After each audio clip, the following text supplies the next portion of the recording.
124 ridings, hundreds of candidates.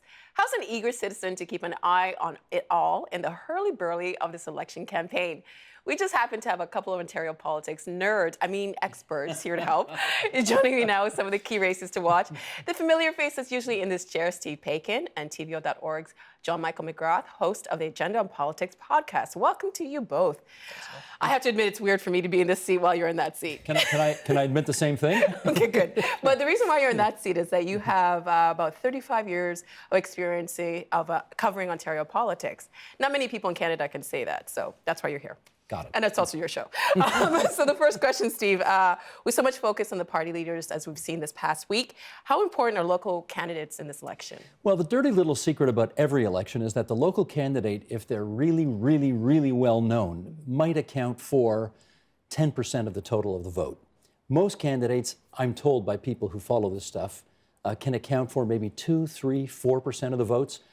These elections are overwhelmingly decided by leader, platform, party, and local candidate running in the riding, much lower on the list of reasons why people vote. Well, Kathleen Wynne is running again to be premier of this province, but she's also running for her riding, which is Don Valley West. John Michael, any risk of that, of her losing or winning?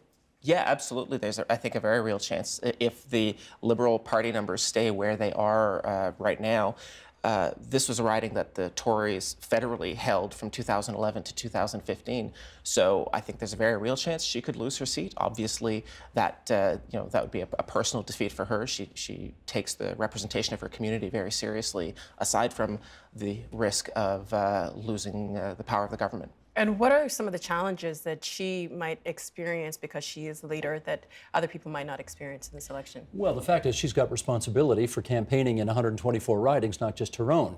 That makes her unique among the Liberal candidates who are running for election here. Everybody else only has to worry about their little postage stamp size part of the province, but she has responsibilities for all over the place. So the fact is she may not be able to spend as much time in Don Valley West seeking personal re-election as she would like. Should also add, we're 27 days away from this, so let's not get out over our skis here.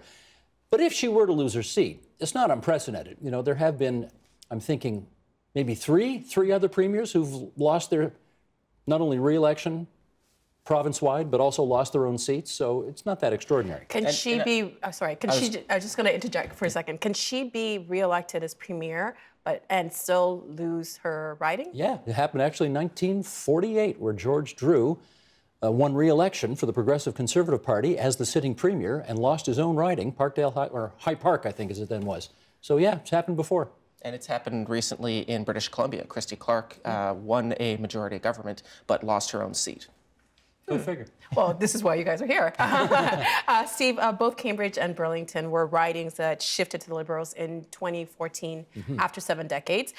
Who has the best shot at keeping those ridings out of this year's blue column? I'm glad you're raising this because these are really interesting seats, right? Like Burlington and Cambridge, the Liberals had not won those ridings in 72 years, I think, something like that. Just an astonishing record of ignominy in the same two locations. Cambridge is interesting because it goes back and forth. That's a Tory seat sometimes, and it has gone New Democrat as well in all of our collective lifetimes here. Burlington has always been Tory until the last election when Eleanor McMahon took it. Both people who have those seats today, or were the former sitting members, are cabinet ministers in Kathleen Wynne's government, so that brings them a little extra attention. But of course, if there are seats that are going to tumble as a result of the Liberals perhaps not doing as well as they'd like, you'd have to keep your eye on those too. Are there any issues in those ridings that the Liberal candidates can take advantage of? Well, as I say, their cabinet jobs I think are certainly helpful to their re-election efforts. But again, I think it's a bit dangerous to exaggerate how important local issues are or issues on the ground in any particular riding. Those are just almost all the time not reasons why anybody wins or loses a seat. And what reasons? Province-wide, man. Whatever's happening province-wide, is it time for a change or is it time for more of the same?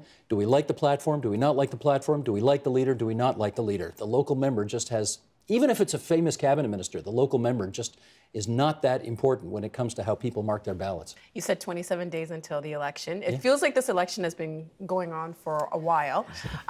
John Michael, what are some of the ridings that you're going to be paying close attention to in the 905? I'm going to be looking at the Eastern GTA. I think there's going to be some interesting there's going to be some interesting races there. In Ajax, Rod Phillips was a star candidate that Patrick Brown actually brought into the PC party. He's been a PC member for a long time, but he hadn't really done elected politics. And he is going up against Joe Dixon, the current Liberal MPP. And the little issue in this riding, it's not little to the people there, is that the Ontario Lottery and Gaming has decided to move the gaming activities, the gambling, out of Ajax Downs into a new site in Pickering. This obviously is part of government policy to sort of move and modernize gaming, but it has a big implication for a lot of jobs in that community.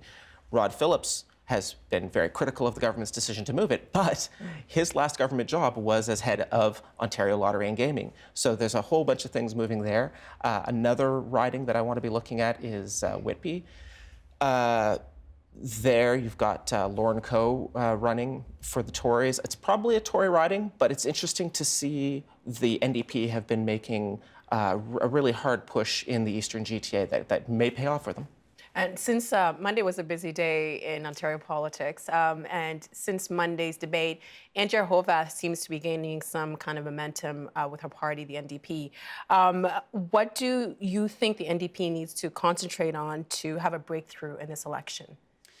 They've got a few things going in their favor right now. Number one, of course, the Liberals and the New Democrats are both vying to be the champions of the progressive voter, the center-left voter. At the moment, the polls show that Horwath is in second place, Wynne is in third place. If, as the campaign continues, that continues, then the center-left voter may very well conclude it's not on for the Liberals, and therefore, if we want to stop Doug Ford and the Conservatives, we've got to go to the NDP. So obviously, if people sort of en masse come to that general conclusion, that will be very helpful for her. This is her third election as leader. Ford's first, Wynne's second. So she has more experience. That's very helpful. She is surrounded by a team of people who, unlike in her previous two efforts, have actually won elections before. Led by a guy named Michael Balagas, who was her chief of staff.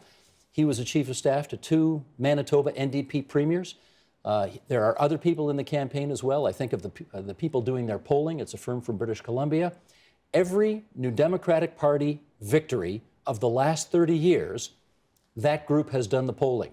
Every single one, in other provinces, obviously. And including, actually, in Bob Rae's victory in 1990. And they're on side this one. So they've got a team of winners in place. She's got more experience this time. She looked, I think everybody agreed, very strong in Monday's City TV debate. That's what the NDP's got going for them so far. On the flip side of any discussion of the importance of our local candidates is the downside of how the actions can play out. This week, the Ford campaign made international headlines when a local campaign had an interesting idea. The Guardian, a publication in the UK, obtained copies of a casting email from a local agency in search of 20 people actors to play real people. You will be wearing T-shirts of the PC candidates, Ford and Cartwright, said the email, which said the actors would need to stay in character from 2 p.m. until 8 p.m. for a fee of $75. Devon Shu Narang, a background actor who received the email, said that while he'll dislike the idea of buying political support, he was outraged at the fee the actors were offered. They say they care about the workers, he said, referring to one of Ford's campaign themes.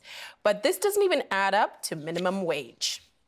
John Michael, are there other stumbles at the local level that are worth noting from week one of the campaign?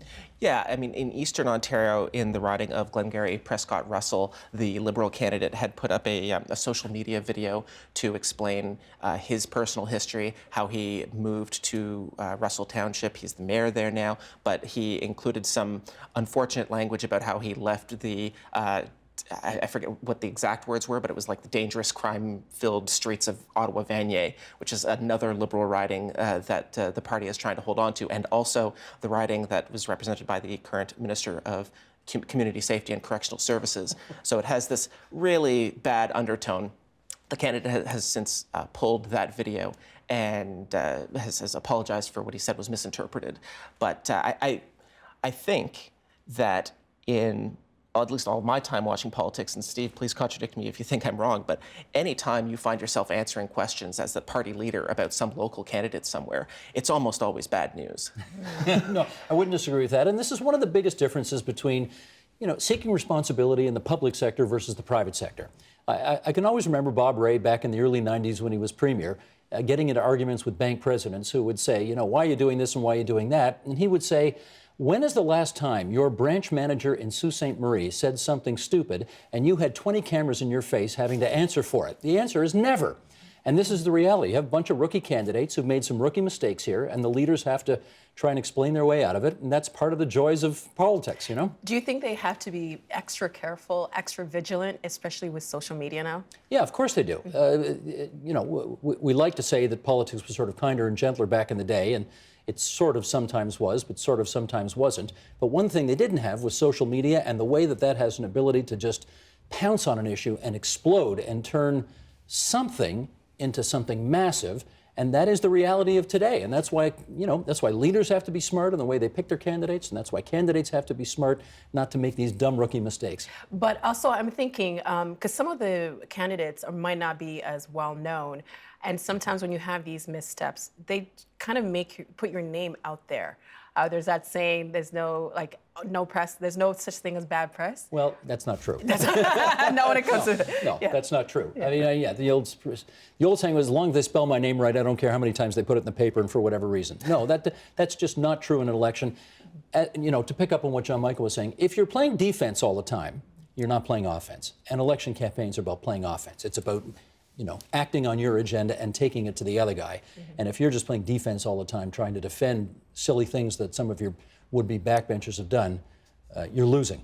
Well, this week we had a couple of debates. Mike Schreiner of the Green Party wasn't included in either one of them. How difficult is it for someone like him to campaign almost exclusively at the local level? You want that one, John Michael? Well, I mean, it's very difficult because he's trying to present the party as a real provincial alternative, but the reality is that he's really just trying to get his one seat in Guelph, and it's very difficult. You can only be in one place at once as a party leader, and every day, every hour he spends trying to win his seat is an hour he's not somewhere else in the province trying to get other Green candidates elected. Having said that, Elizabeth May at the federal level and her troops made a decision a while ago that they weren't going to try to run a national campaign. They were going to try to win one seat, hers in British Columbia. The theory being, if we don't get in, if we don't even get one seat, we can campaign all we like and we can pontificate all we like. We can't get anything done. She's one MP in Ottawa, and many would argue has made a difference by having that one seat. Mike Schreiner would love to do the same in Guelph. Can he? Well, it's an open seat right now. The fact is, he's not running against the former sitting member, Liz Sandals, who's a well-known cabinet minister. It's an open seat. The Greens are putting, I don't know about all their resources, but a ton of resources into trying to win that seat in Guelph. And they've never won a seat in the history of their time running now. And it's, I think, over 30 years that they've been running candidates in the province of Ontario. Ask me in 27 days. So 3+ weeks left. What do local candidates need to do in the coming weeks to improve their odds of getting voters out to vote for their parties? Knock on 30,000 doors. Yeah. Remember, Does that work? First thing I said was a local candidate can maybe make the difference in 3% of the vote. If you lose by 2% and you didn't knock on enough doors, you're going to feel like an idiot because that's 3% you gave up. So yes, most of them have been campaigning, I think, John Michael, for 6 months already. They've been door knocking already. I think many of them have hit 30,000 doors already, if they were nominated 4, 5, 6 months ago. But that is the plan right now. Bang on doors, get the message out, meet as many people as you can. And in 2018, it's not just about knocking on a door, shaking somebody's hand, and introducing yourself to them. There's also a huge apparatus of data gathering for all of the major parties. Knocking on that door is just the sort of the physical act. There's somebody behind the candidate with a tablet taking down any information they can on voter intention, issues that are important for them. If you're running a modern campaign, that's a big part of it. And how about using social media to, I guess, increase the audience that you're trying to get to? Well, I think the example of Glengarry Prescott Russell shows that there's a benefit to putting yourself out there, but it also comes with big risks. And it's not just a risk to the candidate, that if you misstep on social media, it becomes a province-wide issue, even if it's only a brief one. You can not just hurt your own chances, but you can hurt the party's chances. And as much as I hear people sometimes complain about candidates knocking on their doors and bothering me and I don't have time for this, I talk to tons of people who still want to press that flesh. They still want to be able to look a prospective candidate in the eye. They want to ask him or her a question. They want to get that handshake. They want to get a sense of the person. Are they for me? What do they stand for? How are they going to help my family? And that's still important. And I don't want to poo-poo the importance of campaign ads and social media and barnstorming all over the province. There's no substitute for having a candidate come on your front doorstep or knock on the door of your apartment or condo and just have a 2-minute conversation about what's going on. That makes a big difference to an undecided voter. I hear people say it all the time, I don't know who to vote for. I haven't met any of the candidates in my riding yet. So meeting the candidate is important. What about voters? What responsibilities do they have in getting to know their local candidate? I'd say overwhelmingly, the one responsibility they have is to vote. The second responsibility, if they can take a little more time, is to make themselves, somewhat current on the issues. Maybe go to a website, check out a platform, go to a campaign event, depending on how much time you have. You and I think, went to the Elections Ontario kickoff press conference the other day, at which they showed all the new ways they have of having people voting. There's tons of time available at advance polls. Polls are open for 12 hours on Election Day on the 7th of June from 9 to 9.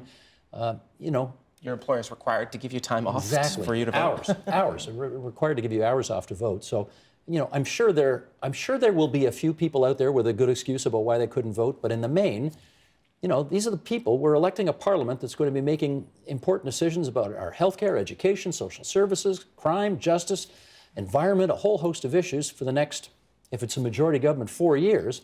And, we as citizens kind of have one responsibility. Go into a little ballot box and put a little X beside who we want. That's all we got to do. We got 30 seconds. John Michael, anything to add? I would just add the other event in your local riding that is worth going to is the all-candidate debates.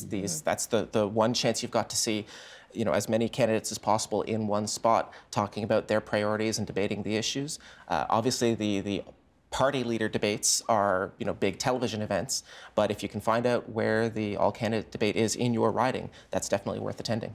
And also, you should be watching the agenda because we'll be covering the election as well and listening to your podcast. Yes, please. Always good advice. Always good advice. Thank you so much, Steve and John Michael. Appreciate it. Thanks, Dave. The Agenda with Steve Paikin is brought to you by the Chartered Professional Accountants of Ontario, helping businesses stay on the right side of change with strategic thinking, insightful decisions, and business leadership. Are you on the right side of change? Ask an Ontario CPA.